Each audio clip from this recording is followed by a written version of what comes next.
Welcome to the MPG podcast, where your host John Graybeal talks racing, driving, training, and cars with Team Stradale driver Jordan Missick.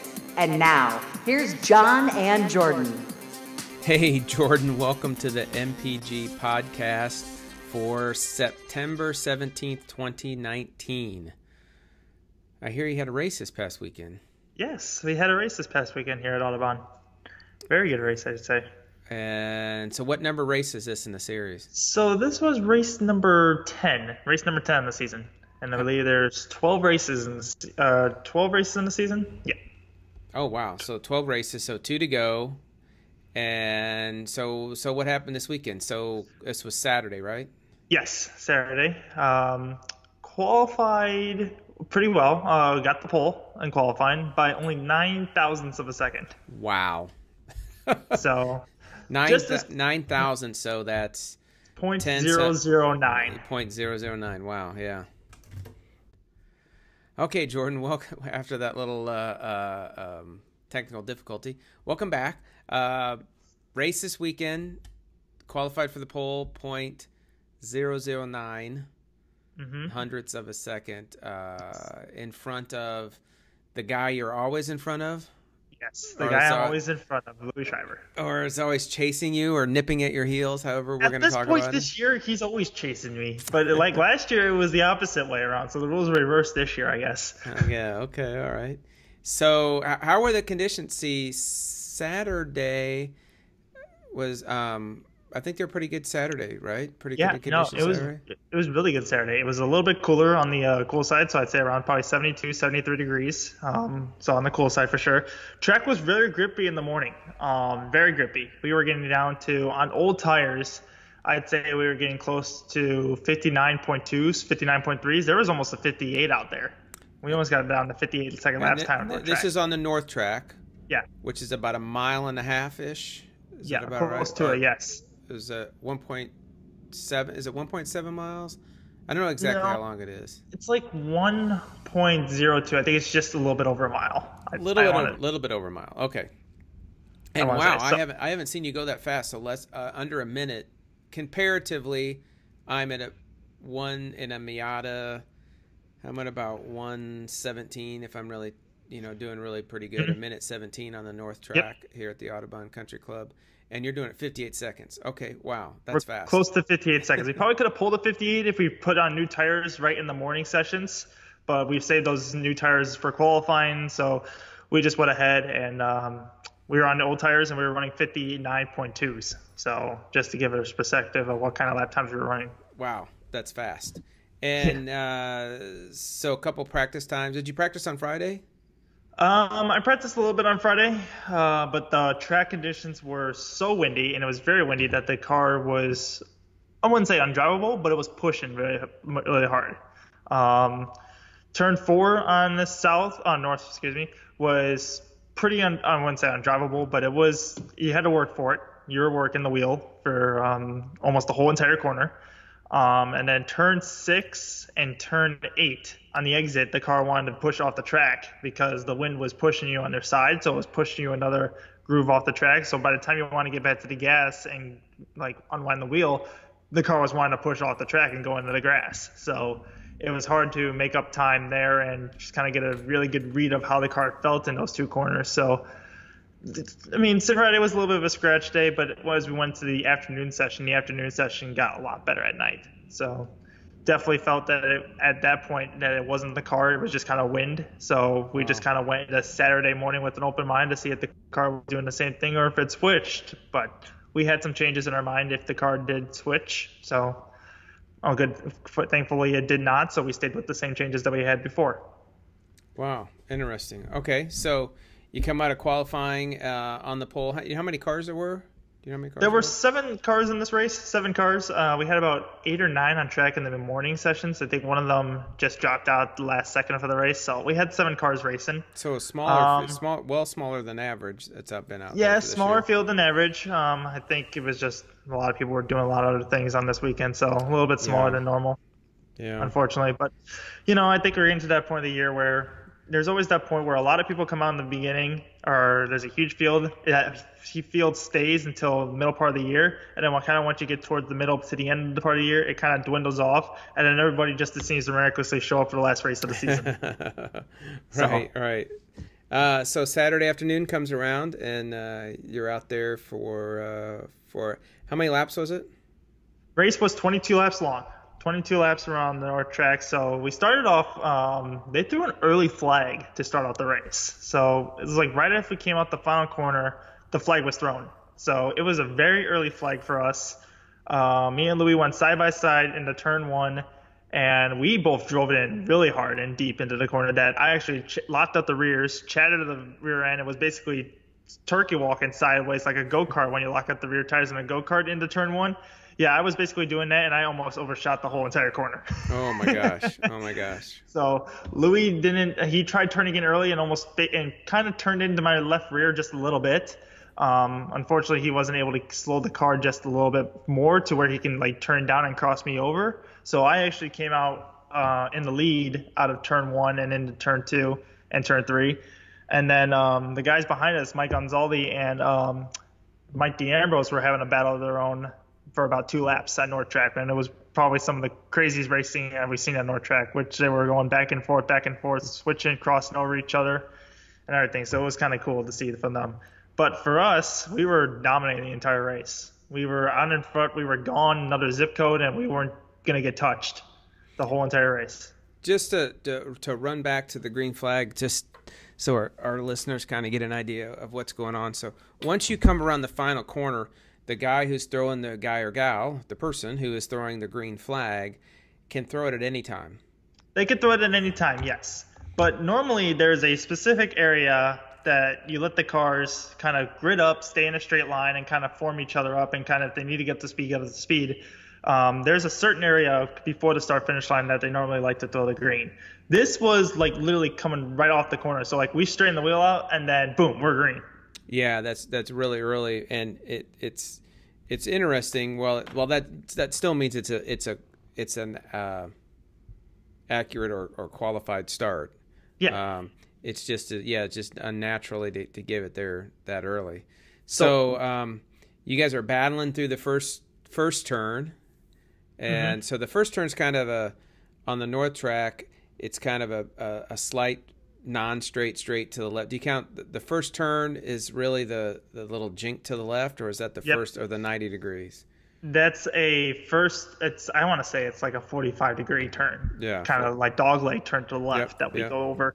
And for those people who don't know, that track and that turn, in a radical, we take flat out full throttle. We're not lifting at all. And we're probably going roughly 116 to 118 miles an hour barreling down that turn 2 braking zone. Wow. So we're actually going from 118 miles an hour down to 50 miles an hour in a span of 1.5 seconds. Wow. I'd say 1.5 to 2 seconds. So, and that corner is an adrenaline rush for sure. I mean, if you can't take that corner flat out, you're going to be slow. I'm just going to say that. You're definitely second off of the leaders if you're going through that corner, not flat out. Not flat out. And then the second turn is 90 degrees to the right. Yes. And you guys are side by side in that one also? Well, we got side by side. There's been times we've been side by side through that corner, but this time we kind of overshot each other. So we overshot the corner. So we were kind of single file by the time we got to that corner. Okay. Through that corner, we were side by side going in, but single file coming out. So yeah, and that whole dilemma happened and everything like that. So then we were able to break away from the pack and everything and kind of pull out a gap into another zip code. And then I want to say on lap 18, I came out of turn number 2, rode the exit curve, and then I felt a little bump. And then that bump happened to be my headlight cover on the left-hand side of my car, and it was rubbing up against my tire. Oh, no. So the headlight cover popped off of what it was mounted on the back of the headlight. So for the viewers,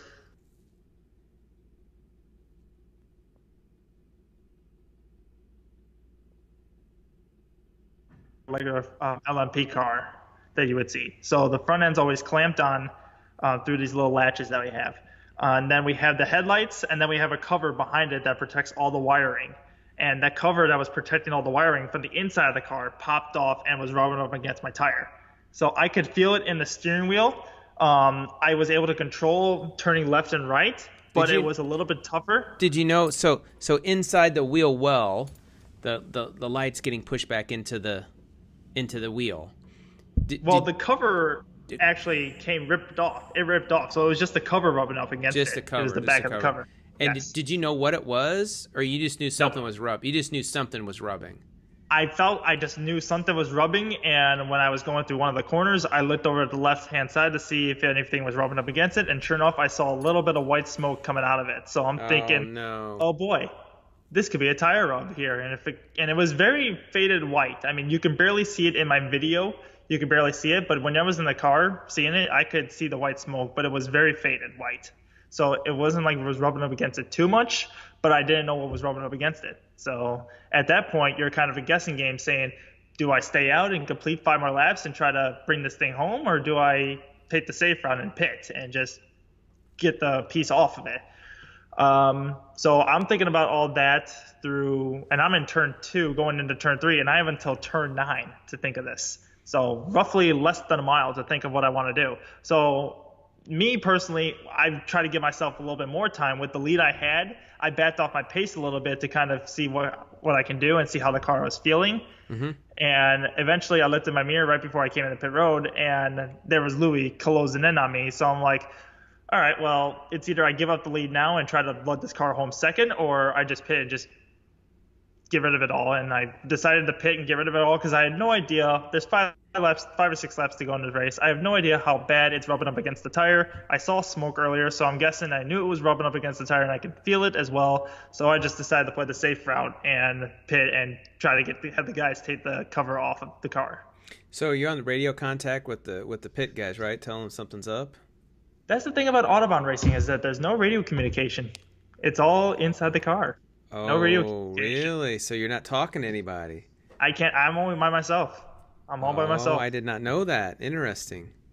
Yeah, so we're all playing, like, I'm thinking through my mind all the scenarios that can happen and everything. And from long story short, I'm thinking, all right, well, as of right now, I have the championship locked up. I can either risk it and go 5 laps and try to win this.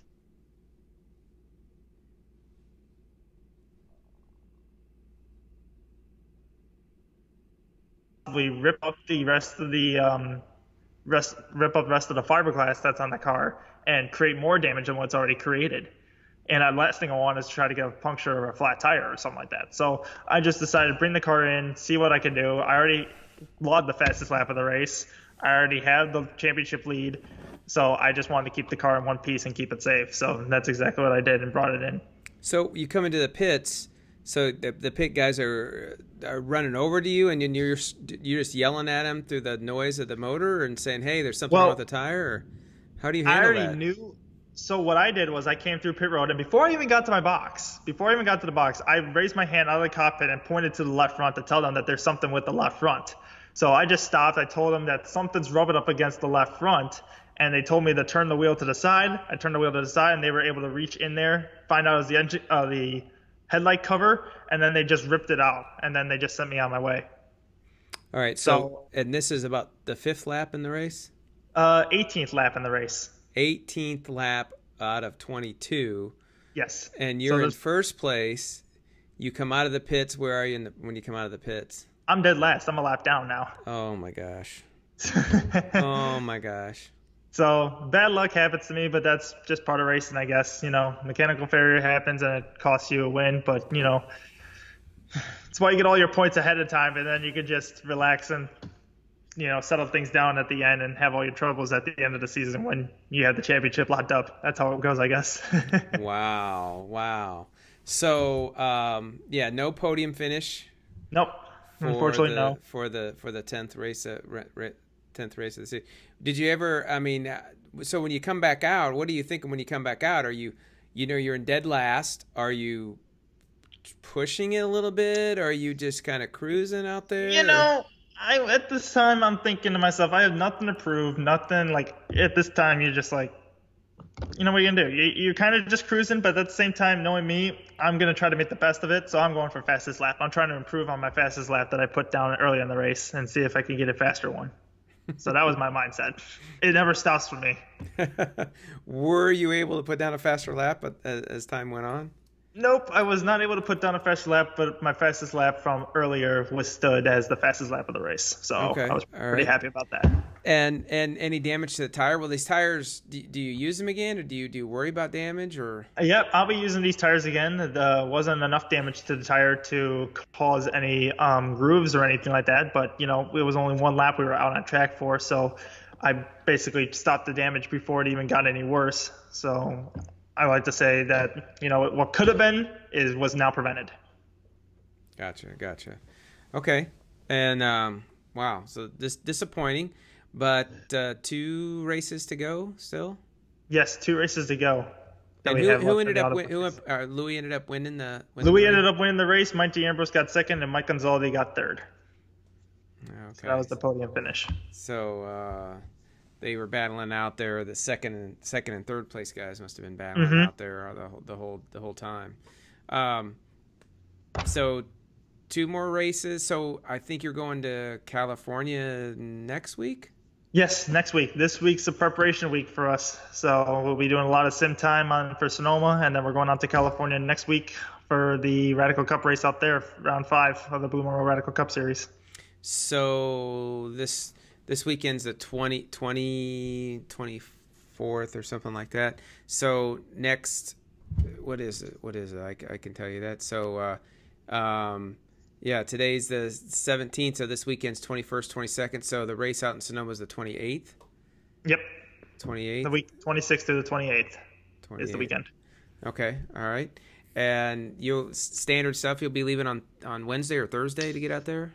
We'll be leaving on Wednesday, and then we're testing there on Thursday. I'm doing like a little school out there on Thursday to get a little bit of extra track time, and then we're practicing Friday. Have 4 sessions on Friday, and then we're racing on Saturday, and then racing on Sunday as well.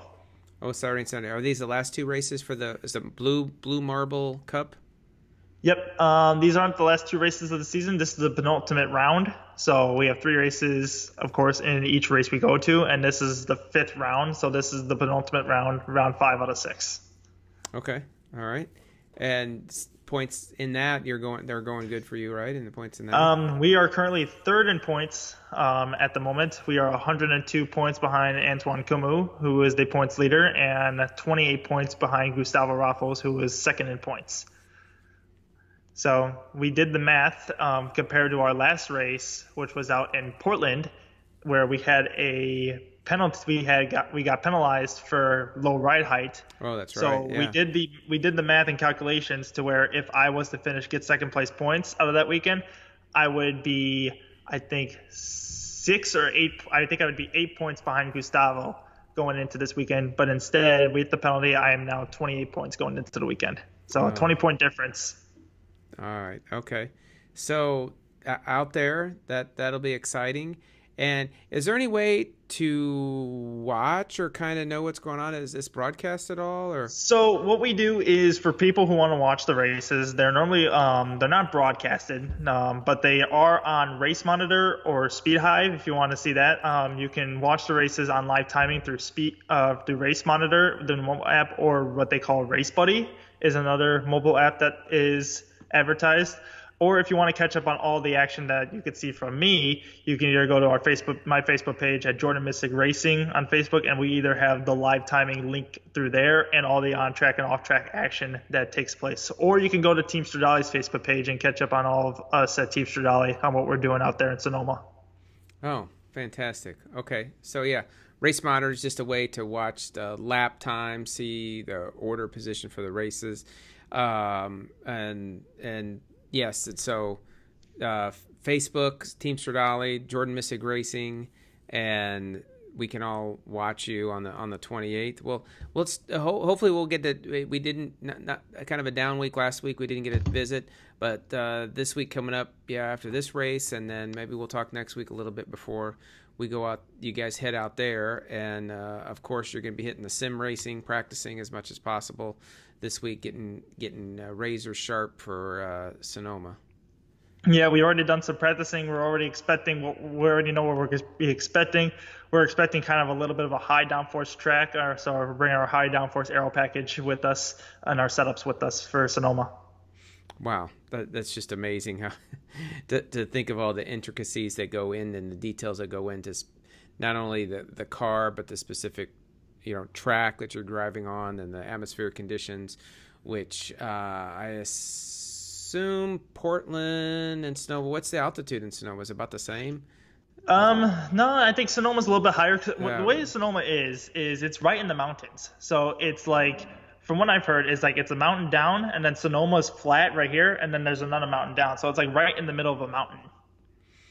Okay, yeah. So yeah, different atmospheric conditions, and yeah, I'd imagine the wind from there is quite interesting too as it comes around. But okay, well, best of luck, and hopefully we'll visit next week before you head out, and we can get a quick little checkup before you head out to Portland, or excuse me, before you head out to California.